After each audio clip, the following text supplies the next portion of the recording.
어렵고 복잡한 뉴스를 쉽고 재밌게 만나는 알고 팡보고 팡팡 뉴스 이어갑니다. 오늘 첫 번째 키워드는 2,530개의 낙인입니다. 4.3 수영인이 생각이 나는데 혹시 관련 소식인가요? 네, 맞습니다. 2,530이라는 숫자 낯설지 않으시죠? 말씀하신 것처럼 제주 4.3 당시 불법으로 진행됐던 군사 재판에서 유죄 확정 판결을 받은 수영인의 숫자입니다. 최근 수영인 희생자를 대상으로 일괄 재심을 할 수 있는 길이 열려서 이 소식 오늘 준비했는데요. 수영인은 재판을 통해서 자격정지 이상의 형을 받은 사람을 뜻합니다. 그 수영인의 이름과 죄명, 그리고 주소, 판결 등을 기록한 것이 수영인 명부인데요. 재판이 진행되면 이 수영인 명부를 반드시 기록해야 합니다. 4.3 때 진행된 불법 군사 재판에서 만들어진 2,530명에 대한 수영인 명부가 지난 1999년 당시 새정치 국민회의 소속이었던 추미애 국회의원에 의해서 이 세상에 공개되면서 4.3 수영인 희생자가 확인이 됐습니다. 네, 그때 수영인 명부 공개로 당시 군사 재판이 불법적으로 이루어졌다는 게 증명이 됐잖아요. 네, 그렇습니다. 원래 법원이 선고하는 재판인 선고 공판이 열리면 법원이 내린 판단을 기록한 판결문이 있어야 하는데요. 그래서 판결문은 재판에서 가장 핵심이 되는 문서라고 볼 수 있습니다. 수영인 명부는 이 판결문의 별첨 자료 같은 기록물이라고 생각하시면 됩니다. 하지만 지난 4.3 당시 군사재판과 관련해서 남아있는 유일한 기록은 수영인 명부뿐입니다. 판결문이 없다는 데서 당시 군사재판이 기본적인 재판 절차도 지키지 않았다는 걸 추정할 수 있는데요.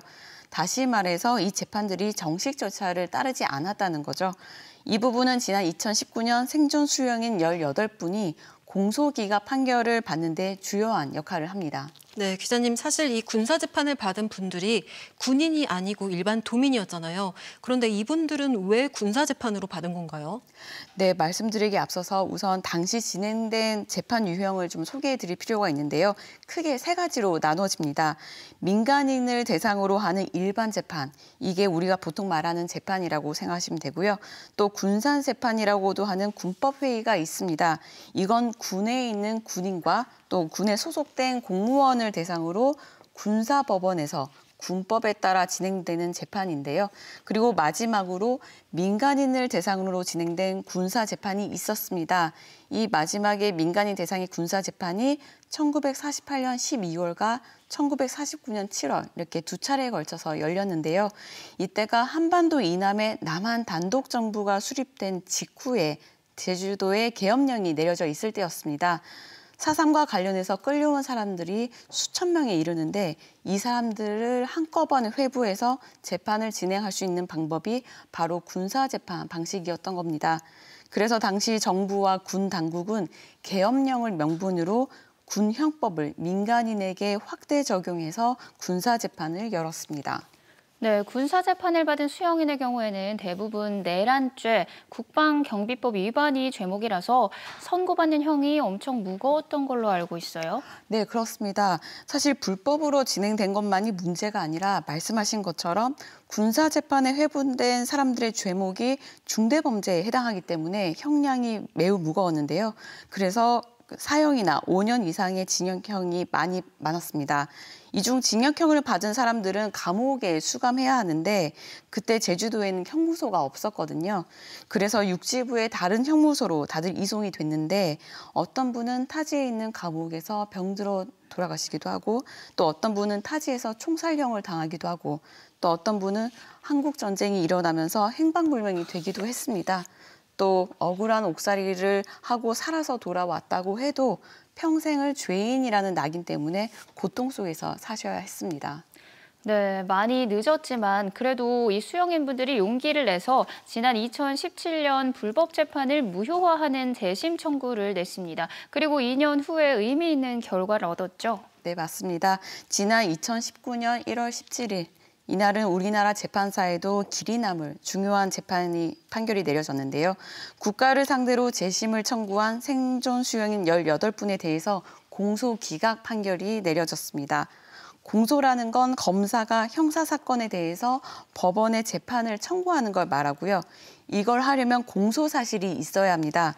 공소사실이라는 건 어떤 이유로 그 대상을 공소하는지, 예를 들어서 범죄가 일어난 날짜와 장소, 시간, 범죄 방법 등의 사실을 구체적으로 밝혀놓은 건데요.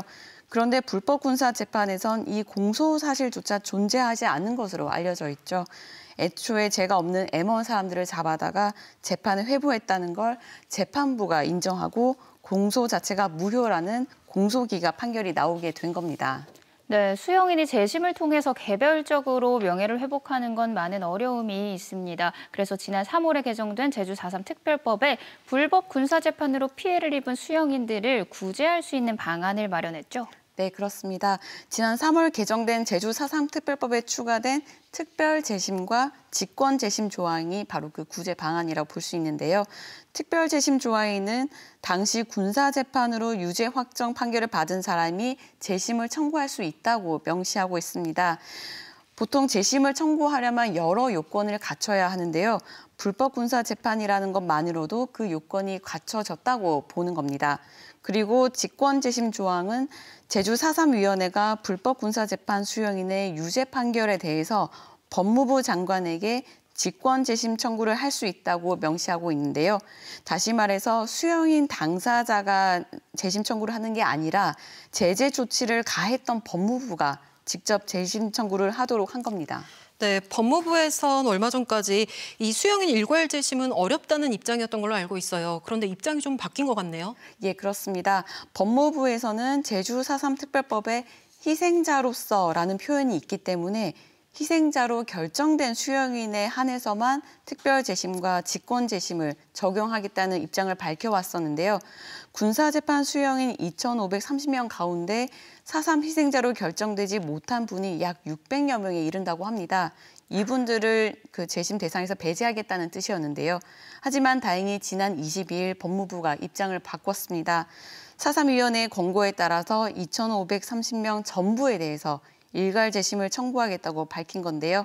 이를 위해서 광주고등검찰청 산하에 제주 4.3 사건 직권 재심 권고 합동수행단을 꾸리고 지난 24일에는 제주도에서 수행단 사무소 현판식도 열렸습니다. 네, 무려 73년입니다. 4.3 당시에 제주가 고향이고 이곳에 살고 있다는 이유만으로 남은 평생 동안 죄인 낙인을 달아야 했던 수용인 희생자와 그 가족들이 하루빨리 명예를 되찾기를 기대합니다. 다음 키워드로 넘어갑니다. 또 1년 어떤 소식인가요? 네, 팡팡뉴스에서 자주 전해드렸던 이야기이기도 한데요. 네. 바로 제주동물 테마파크에 대한 겁니다. 제주시 조천읍 설리 일대에서 사파리형 동물원과 대규모 숙박시설을 조성하는 사업입니다. 그 사업 기간이 올해까지인데 최근 사업자가 기간을 연장해달라는 신청을 제주도에 했습니다. 그리고 지난 23일 사업기간 연장 여부를 심의위원회가 열렸는데요. 모두의 예상을 뒤집고 사업 기간을 1년 더 연장해준다는 결과가 나와서 논란이 커지고 있습니다. 네, 기자님 사실 이 많은 분들이 사업 기간 연장이 좀 힘들 거라고 전망을 했었죠. 그럼 뭐 이유는 그동안 언론 보도를 통해서 많이 접하기도 했고요. 네, 사업을 정상적으로 추진하기에는 문제가 참 많은 사업이었습니다. 곶자왈이 있고 람사르 습지 지역이 인근에 있어서 대규모 시설이 들어선다면 대규모 환경 훼손이 불가피하죠. 그리고 열대 지역에 사는 동물들을 습하고 추운 환경에서 사육한다는 점, 그리고 이전에 있던 마을 이장이 사업자로부터 금품을 받아서 마을 총회를 발칵 뒤집어 놓기도 했고요. 기업의 적자가 커져서 이익 잉여금이 소진되고 자본금마저 잠식되는 걸 부분 자본 잠식이라고 하는데요. 이 사업자가 부분 자본 잠식 상태여서 사업에 필요한 자본 조달이 불가한 점 등 여러 가지로 사업 연장이 힘든 이유가 많았습니다. 여기다가 원희룡 전 제주도지사 역시 제주를 난개발로부터 지켜내겠다라고 천명했던 송악선언에서도 이 사업에 대해 부정적인 입장을 보였기 때문에 많은 사람들이 연장은 힘들 것으로 예상을 했었습니다.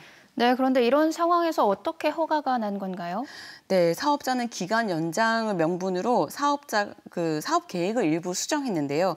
열대 동물을 들여오는 게 아니라 흑돼지와 조랑말 등 제주에 사는 동물을 활용한 동물원인 제주 전통목축 테마파크로 짓겠다고 수정을 한 건데요. 네. 그 내용을 들여다보면 그 제주 전통목축 테마파크라고 바뀌었지만 핵심은 숙박시설을 짓는 내용이라고 합니다. 심사회의 결과에 대해서 반대 주민 측은 사업기간을 연장하려는 사업자의 꼼수에 불과하다며 강하게 반발했는데요. 이날 반대 측 주민들은 도청 로비에서 자정에 가까운 늦은 시간까지 설명을 요구하면서 농성을 벌이기도 했습니다. 네, 오늘 소식은 여기까지 듣겠습니다. 두 분 고맙습니다.